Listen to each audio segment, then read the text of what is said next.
Welcome back to the channel. In today's video, we are going to be looking at the cast of Kung Fu Hustle and how they have changed over the years. We will also be sharing some interesting facts that you probably have never heard of. Let's check it out. A tribute to Bruce Lee.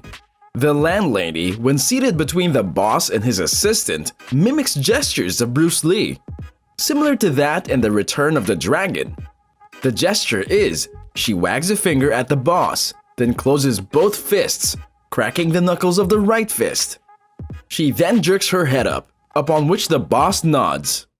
She then thumbs her nose exactly as Bruce Lee did. In an interview with GQ magazine in 2010, Bill Murray lauded Kung Fu Hustle.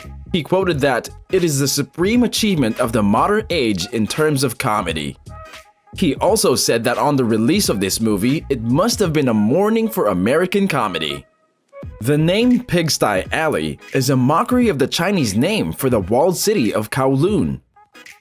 This was a Chinese enclave in Hong Kong. For a greater part of the 20th century, it was an established ground for slums, disorder, and crime. In 1993, this enclave was torn down. The Kung Fu Hustle was one of the widest released foreign language film in the USA as of 2005. With great power comes great responsibility was actually a reference to Uncle Ben's quote in the 2002 film Spider-Man. In the film, "What are you prepared to do?" was used as a direct reference to the 1987 film The Untouchables. In the movie, 3 scenes were not directed by Stephen Chow. Sammo Cambo Hung directed the fight scene that reveals the 3 Pigsty Masters. 2 other scenes, namely the Burly Brawl parody and the Fight in the Night, in which the 3 masters face the 2 musicians, were directed by Wu Ping Yuan. The movie has a direct reference to Kubrick's The Shining. During Jailbreak, Stephen Chow's character runs down a hallway which reveals an elevator door spewing blood as in The Shining.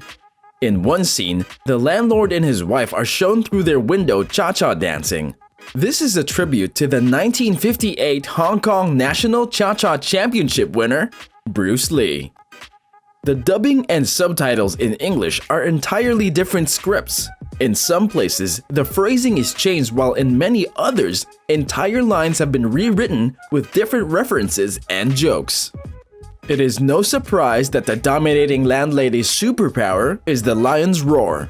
This is actually in reference and compliance to a Chinese idiom, to have a roaring lion east of the river. This means being a shrewish wife or a henpecked husband. The name The Beast, literally translated as the dark god of the fire clouds, was first used by writer Liu Kanyang in his novels during the 50s and 60s. This character was originally the protagonist's mentor. The lax copyright laws in Hong Kong and the dark sound of the name led it to be picked in many novels, films, and comics, surpassing Shaolin Soccer of 2001. In 2005, Kung Fu Hustle became the highest-grossing movie in Hong Kong. The clothing, the weapons, and techniques to fight in large numbers of the Axe Gang has a fair resemblance to that of the gang in The Legend of Drunken Master, although the Axe Gang played a minor role comparatively. Thank you for watching. Subscribe to the channel for more videos just like this.